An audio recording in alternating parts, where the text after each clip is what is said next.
Hello everyone. Today, Dennis Buttermere would like feedback on his storytelling succinctness and the relevance to his topic. He will be speaking about mindfulness, and he will be speaking on the second C and the fourth C of mindfulness. He will begin his talk today at about 10-minute mark of a 45-minute keynote. So let's learn a little more about Dennis. Dennis has a master's degree in counseling psychology.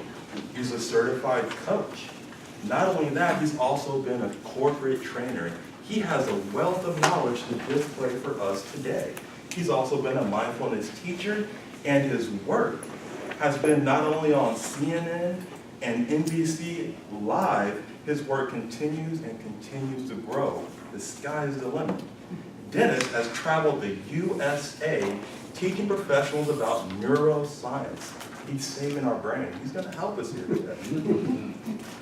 And he is also in a private practice with his beautiful wife, Angela, at the Atlanta Center for Mindfulness and Well-Being, and is a facilitator at Chapman's Cancer Wellness Piedmont Healthcare. Ladies and gentlemen, I give you Dennis Buttermere.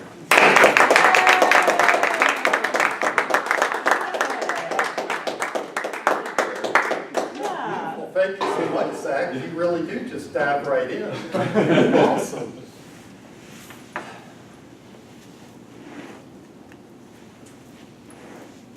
I have this friend, Jerry, who lives in Florida. And Jerry recently was part of this mass exodus from Florida during Hurricane Irma. He found himself driving along, and he was tired and hungry and just about out of gas. Well, he pulled off the interstate and he learned that there was no gas. He went into the store and learned that there also was very little food and no water. He became alarmed when he saw these two large men berating this helpless young clerk. About that time, an older gentleman came into the store. And he came up behind the guys and he said, "Hey guys, be cool. It's going to be okay. I can help you. Come outside." And the two men lumbered outside behind the older gentleman. Jerry was watching.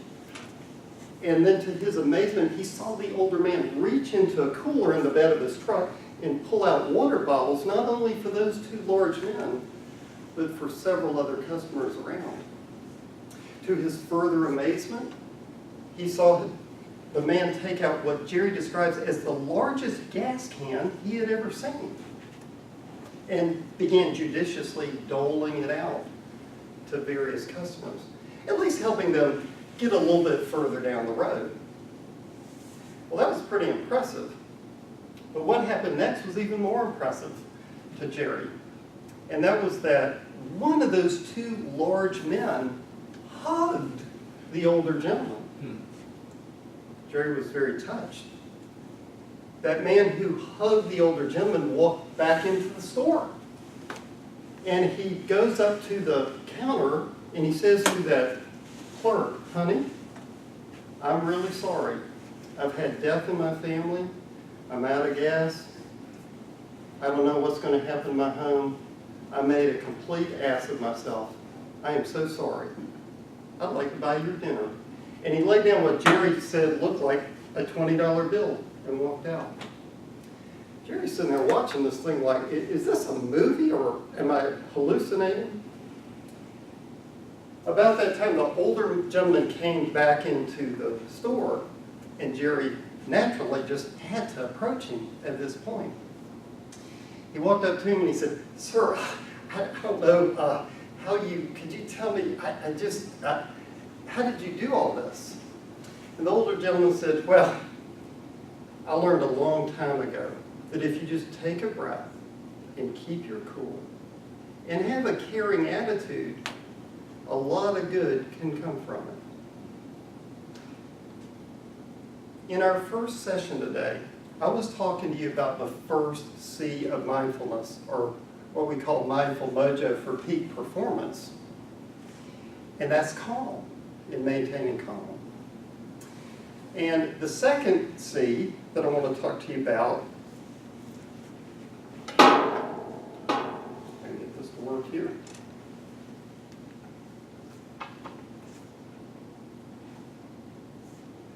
Oops. Let's see. Okay, it's not getting a transfer up there, but you'll have to believe me that the word that is supposed to be up there is compassion. Compassion. Compassion is an open-hearted way of being in the world, but is backed by wisdom and equanimity. Two very important concepts when we talk about compassion. It turns out that that older man, that older gentleman, he really did exemplify that. You see, he was wise, but also he was calm, and he knew how to ride the waves of life, those constant ups and downs that we all have. Compassion is that open-hearted way of being in the world. So the next thing that I would have you look at, and maybe it'll work here, I would be stepping over here and saying, check this out. And it wouldn't be me and my lovely wife, but instead, and I'm going to prove to you that it is happening, if you can squint and see these various pictures, some of you may have better eyes than others. When you see something compassionate happen, right, and you view that, what sound do you want to make? Oh, perfect, perfect, thank you. When you make that sound, or you hear that sound, see something compassionate, really is compassionate, or you participate in something compassionate, you trigger a powerful neurohormone called oxytocin. Has anybody heard of oxytocin? Yes. Yeah, it's what? The love hormone, right? It's that feeling that you get, that warm feeling when you're deeply touched. Your face may loosen up, you feel some, like I said, some warmth in your chest, and you just feel better, and honestly, you do better. So, why is compassion important? And where should you begin? Does anybody have an idea? When I say the word compassion, where should you begin? Anybody? Heart. With your heart, with yourself. Why is that? Well, it turns out that most of us, dare I say all, but most of us maybe are hardest on ourselves. We are our own worst critics, holding ourselves to really impossible standards, right? Well, it turns out that criticism, according to research, is one of the biggest blocks to success and better performance.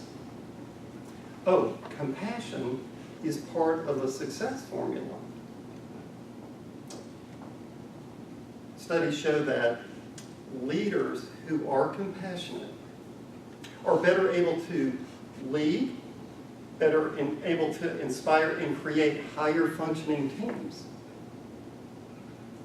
And teams that are compassionate, they collaborate more with one another, and they perform better, they get better results for the organization.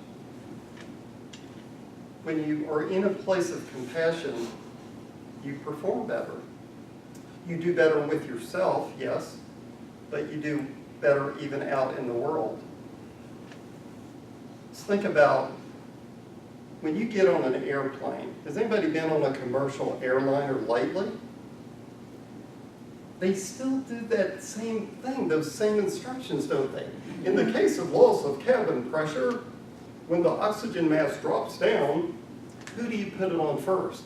You. Yourself. If you or I take all this time sticking it on this 5-year-old or this infirmed person over here, you won't last. You have to have that flow of free oxygen to yourself first in order to help others. Now you say, well, Dennis, that's a preposterous example because of course I would put it on myself, but in everyday life, are you compassionate to yourself first? Right?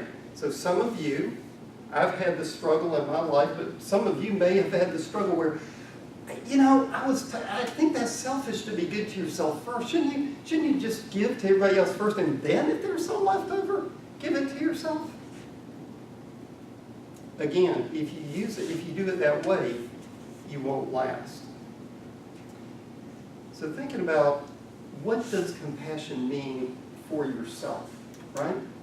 So remember, it's an open-hearted way of being in the world, but it's backed by wisdom and equanimity. It doesn't mean you're a doormat, right? Oh, it could mean that you set a strong boundary in some way with someone. Well, you may set a boundary with yourself. That may be compassionate.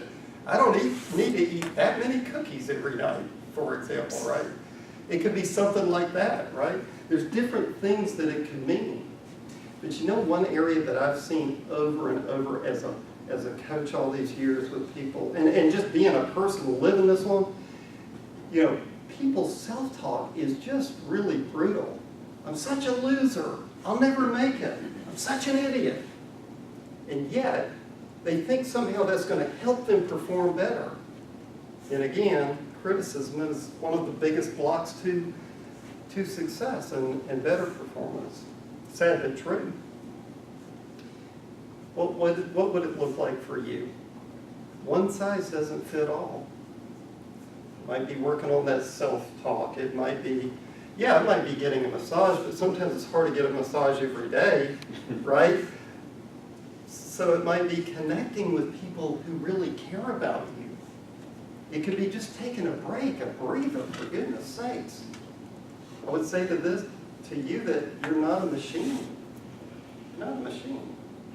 You're a person, and you have a heart and you have a body, and a lot of that takes a hit when you're performing like you're a machine. Being able to nurture yourself is not babying yourself, but it is being kind to yourself, and that's so important. So again, it could mean that. It could mean setting those boundaries. You see, saying yes to yourself sometimes means saying no to others, even people we care about. Compassion is an open-hearted way of being in the world. Compassion is at the heart of mindfulness. And I remind you of what the older gentleman said at the beginning, and that is, if you just take a breath, be cool, and have a caring attitude, a lot of good can come from it. Our next C, the third C, will be coming up after our break. Thank you. Yeah.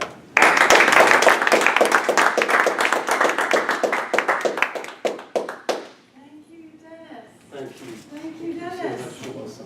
Yeah. So let's hear from you first, Broncar, and then we'll open it up to everybody. We have about 20 minutes for this part? About 15. About 15. Yep. Oh, I'll need 40. No, I'm sorry. That was awesome. So really great. All right, I'm going to try to make sense of my my notes. So I don't work linearly, first of all, so I don't use these boxes. This is my train of thought, so that's what works for me. Perfect. I'm going to give you suggestions of what might work for you. Take some, leave some. Just my personal opinion from my personal perspective on this little side of the room. So, Excellent. okay, so great intro. I like the scripting of the intro, nicely delivered. It was great. Way to jump in. So yeah, it set you up really well, I thought. It was great. Saving our brain was a funny line. That was good. You had nice credibility, credentials, that you also are implying that you are a master at something, but you're also still learning. There was a line in about that, which is great. So we're totally with you then at that point. So you're not just on the self-appointed guru telling us what to do. So the intro is really important. So yeah. Thank you. One suggestion, just to invite you to possibly do this if you perhaps would consider it at some point, or not, to just say good morning first, instead of sinking right into the story. Just having a moment. That's one thing that I do that also helps ground me, is I look at the audience, I breathe, and I just take it in. And if it's 1,000 people or 10 people, it doesn't matter. And that helps to ground me, because it's like, it humanizes everything. And I'll probably repeat that for everybody today. I don't know, but that, I remind myself of that That's a all good the one, time. yeah. Yeah, so simple little thing like that, and then it's just a good morning or hello before you then sink into that story, because you sink in really nicely. memorizing techniques. So you're a mnemonist, right? You do mnemonic learning. Okay, so your point of reference for your memorization is like bottom right. So when you're referencing your script, or you're visual, right? Yes. Yeah, okay, so you're visualizing like a fish eating a banana, eating a Correct. blueberry, eating a, okay, cool. Yes. So your reference point is your bottom right. So that's always, so every time, I don't know if anybody else noticed, but every time he was looking for a point, he would go right there, right? So we see that, that's awesome. And the next one, because you're obviously, you got everything memorized, the next step would be to internalize that memorization and then just be it. So you're not having, so you're really, and one idea is in your memorization, it's in chunks, right? So if you can memorize a chunk and then tag on the first word of that next chunk, right? Yeah. To the end of this one, then it gives us a moment of like, and then the thing happened, you know? And the person that I'm gonna talk about next, so then you have that person like leading you in, like you have that one word of the next chunk already stated. Sure. And then you're referencing the next 5 lines of the story or the next image of the fish eating the apple thing, whatever it is. Does that make sense? It makes perfect sense. Okay, cool. All right, because it doesn't always make sense coming out of my brain when it transcends here. Okay, keep your cool. Okay, keep your cool is a great line. I love that. And then leading into your calm technique, your content came very natural to this, going into compassion. And when you sank into compassion, I thought this was one of my favorite parts was when that failed because you took ownership over it. And I've seen this has happened to me so many times. I've seen it happen to other presenters so many times where the slide goes out or the clicker runs out of batteries or the blah, blah, blah, blah happens and they wig out and they're like, what do I do? Oh my God. I thought you really showed up. Oh, thank you. In that, and you had everything in it. You were like, oh, cool. Well, let me try this one time. I'm not gonna get stuck on it. I'm not gonna, and it's like you moved on. Okay. Then on the counter side of that, because I'm a tech nerd. Like when it comes to tech, I travel with all my own stuff. I take as much as I can to minimize as many problems and engineer an extraordinary environment as much as I can. Would be to always check your gear, right, and then to always double test the teching of your gear. So just so you minimize it, but you handled yourself really well inside of that. That was awesome. And those are, I think, some of the biggest moments that are the defining between amateur and pro. Yeah. Thank you, Broncar. Thank you. I've still got a few more things. Okay. Sorry. It was great. It was fantastic. So I like when you came into some of us, right? So using words like us and we instead of you. Sometimes if we say and you, it can sometimes get preachy. So just really remembering that. And you did that a few times when you did the us and the we. You started especially towards the end. That's something that I've actually shifted to say you because I say we so much, but I think it could be overdone. Yeah, Totally. Trying totally. to find a balance. And then you posed the question nicely, great balance of science and storytelling, and then great job on calling it back on the breathe and be cool. Yeah, okay, so that's it. Great. Thank you, Brian. Nice. Who else would like to give some encouragement to Dennis? Yes, I love what you have to say. It's very in sync with what I'm about too. And the one point I would make is that you're so kind, and with your presentation, keep accentuating your kindness and just relax and come forth from that place. Okay. Good. Be that. Okay.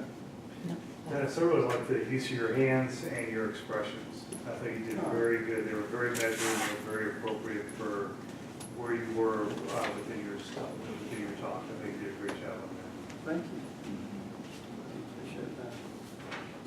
Christy? I love you. So just know that that's out there. Sure. I would actually like to see a little bit more energy and vocal variety from you. So I think that you've got it. It may take a little bit of kind of staging, acting training for you, but I think that you've got